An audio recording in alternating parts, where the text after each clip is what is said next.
Assalamualaikum warahmatullahi wabarakatuh. Selamat pagi anak-anak. Gimana kabarnya hari ini? Alhamdulillah semoga sehat dan baik semua ya. Hari ini kita melanjutkan tema 7, kepemimpinan pada muatan pelajaran PPKN dan IPS. Adapun tujuan pembelajarannya sebagai berikut.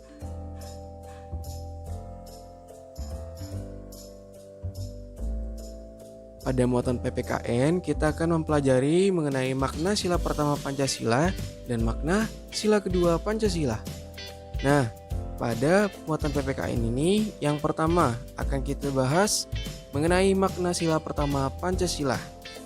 Nah, anak-anak ada yang tahu kan bagaimana bunyi dari sila Pancasila yang pertama? Iya, jadi Pancasila sila pertama itu bunyinya ketuhanan yang Maha Esa. Nah, sila tersebut mengandung arti bahwa bangsa Indonesia percaya dan takwa kepada Tuhan Yang Maha Esa.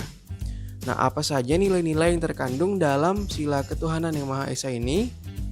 Ada 5 nilai yang terkandung pada sila ketuhanan Yang Maha Esa. Nah, yang pertama, percaya dan takwa kepada Tuhan Yang Maha Esa dengan melaksanakan ibadah sesuai dengan kepercayaan masing-masing. Jadi anak-anak, kita percaya dan takwa kepada Tuhan bahwa pada saat melaksanakan ibadah kita sesuai dengan kepercayaan dan agama masing-masing. Misalnya yang beragama Islam menjalankan ibadah seperti sholat, seperti itu. Kalau yang Kristen, Katolik ibadah ke gereja, atau yang Buddha maupun Hindu itu ke vihara, seperti itu ya. Kemudian mengembangkan sikap saling menghormati dan bekerja sama antar pemeluk agama dengan penganut kepercayaan yang berbeda-beda. Nah, jadi untuk saling menghormati ini kita tidak boleh membeda-bedakan antara teman yang beragama satu dengan agama lainnya. Kita harus bekerja sama, dalam artian kita tidak boleh memilih dalam berteman, juga harus saling menghormati antar satu sesama. Kemudian membina kerukunan hidup antar sesama umat beragama. Ini jelas sebagai umat yang beragama dan makhluk sosial, kita harus menjaga kerukunan hidup. Yang keempat itu tidak memaksakan suatu agama kepada orang lain. Nah, kalau kita memaksa agama kepada orang lain itu sudah melanggar hak orang untuk memeluk agamanya dan kepercayaannya. Jadi kita tidak boleh memaksakan suatu agama kepada orang lain, karena pada dasarnya manusia itu memiliki hak untuk memeluk agama sesuai dengan kepercayaan dan keyakinannya. Nah, kemudian saling menghargai kebebasan dalam menjalankan ibadah sesuai agama dan kepercayaan masing-masing. Ini sudah sangat jelas. Kita dalam berteman atau dalam bergaul dalam kehidupan sehari-hari tidak boleh memilih teman yang berbeda agama. Jadi karena teman yang satu beragama A gak mau nih berteman, kemudian teman yang satu beragama B, dia gak mau nih, berarti kita tidak menghargai kebebasan dalam menjalankan ibadah. Nah, itu tidak boleh dicontoh ya. Oke, baik. Nah, ini adalah makna sila pertama dari Pancasila, yaitu ketuhanan yang Maha Esa. Lalu bagaimana makna sila kedua dari Pancasila? Nah, kalau sila kedua kan berbunyi kemanusiaan yang adil dan beradab. Nah, nilai-nilai yang terkandung pada sila kedua antara lain mengakui persamaan derajat, hak dan kewajiban setiap manusia tanpa membedakan ras, suku, dan agama. Mengembangkan sikap saling mencintai sesama manusia, mengembangkan sikap tenggang rasa, menjunjung tinggi nilai-nilai kemanusiaan, gemar melakukan kegiatan kemanusiaan, dan berani membela kebenaran serta keadilan. Jadi, anak-anak harus bisa memahami Pancasila, terutama ini sila pertama dan sila kedua yang tadi yang telah Bapak sampaikan ya. Untuk sila kedua ini kita sebagai manusia harus adil sesama manusia lainnya, ada persamaan derajat, hak dan kewajiban ya, tanpa membedakan ras, suku dan agama. Nah, dalam pertemanan atau pergaulan juga sama. kita tidak boleh membedakan berteman dalam ras atau suku dan agama gitu ya. Nah, kalau kita membeda-bedakan terhadap ras, suku dan agama dalam pergaulan sehari-hari, akan terjadi perpecahan, iya, akan terjadi permusuhan juga. Karena apa? Indonesia itu harusnya bersatu ya. Banyak agama, banyak suku, budaya yang ada di Indonesia. Dengan berbeda-bedanya tadi, kita disatukan dengan dengan bahasa Indonesia, dengan bangsa kita sendiri Indonesia, dan dengan dasar negara Indonesia itu apa? Pancasila. Kemudian mengembangkan sikap saling mencintai sesama manusia. Jadi kita harus saling mencintai, menghormati, serta menghargai, ya tolong menolong juga sesama manusia. Karena manusia itu saling membutuhkan antar satu sama lain. Mengembangkan sikap tenggang rasa, menjunjung tinggi nilai-nilai kemanusiaan, ya.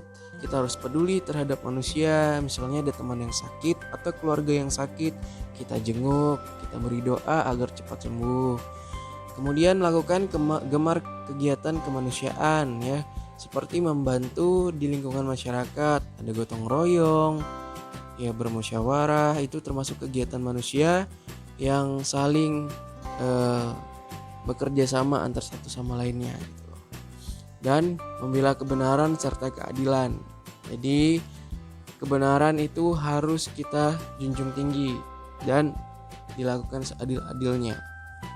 Nah, ini adalah makna kedua dari Pancasila pada muatan PPKN. Kita masuk pada muatan IPS, yaitu peran Indonesia di ASEAN dalam bidang ekonomi. Nah, dalam kerjasama ASEAN di bidang ekonomi, Indonesia berperan sebagai produsen, distributor, dan juga konsumen. Peran Indonesia sebagai produsen adalah menghasilkan berbagai barang-barang kebutuhan masyarakat Indonesia dan juga negara ASEAN lainnya.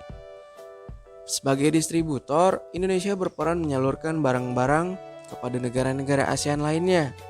Nah, pendistribusian ini bertujuan untuk membantu terpenuhi kebutuhan masyarakat di ASEAN dan juga meningkatkan devisa negara. Serta peran Indonesia sebagai konsumen adalah membeli berbagai hasil produksi negara lain. Ya, peran tersebut diwujudkan dalam kegiatan impor barang.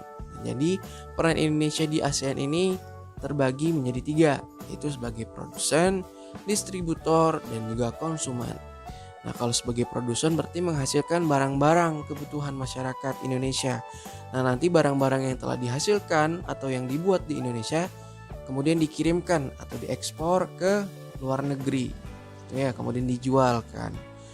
Bagaimana kalau sebagai distributor? Sebagai distributor berarti Indonesia menyalurkan barang-barang tersebut kepada negara-negara ASEAN. Nah, tujuannya apa? Untuk memenuhi tadi kebutuhan masyarakat di ASEAN dan meningkatkan devisa negara. Nah, selain distributor dan produsen, Indonesia juga sebagai konsumen. Indonesia bisa membeli berbagai hasil produksi negara lain. Nah, ini sebutan lainnya disebut impor. Jadi kita membeli barang dari luar negeri, itu impor namanya. Nah, peran Indonesia dalam ASEAN diwujudkan dalam bentuk kerjasama, khususnya di bidang ekonomi. Yang pertama, menerapkan tarif khusus terhadap barang dan jasa sesama negara ASEAN. Nah, kerjasama ini bermanfaat untuk meningkatkan perekonomian antar negara ASEAN. Kemudian mendorong penanaman modal di negara-negara ASEAN. Peran ini bertujuan untuk mengembangkan dan meningkatkan perekonomian. Kemudian mengembangkan wilayah-wilayah yang berpotensi dalam bidang perkebunan, perikanan, dan pariwisata. Serta mendirikan proyek industri yang dikelola secara bersama. Peran ini diwujudkan dengan pendirian pabrik pupuk urea di Aceh dan Malaysia. Nah, ini adalah peran Indonesia di ASEAN dalam bidang ekonomi. Lalu, bagaimana peran Indonesia di ASEAN dalam bidang politik? Nah, negara-negara di ASEAN memiliki sistem politik yang berbeda. Nah, selain bekerja sama, tiap negara juga berperan dalam menjaga kedamaian dan ketenangan di ASEAN. Peran Indonesia di ASEAN dalam bidang politik antara lain: yang pertama, menggagas dibentuknya Komunitas Keamanan ASEAN atau ASEAN Security Community. Peran Indonesia adalah membantu menanggulangi tindak kejahatan dan kekerasan seperti perampokan, terorisme, pengedaran obat terlarang. Kemudian membantu perdamaian antar negara yang berkonflik seperti Kamboja dan Vietnam.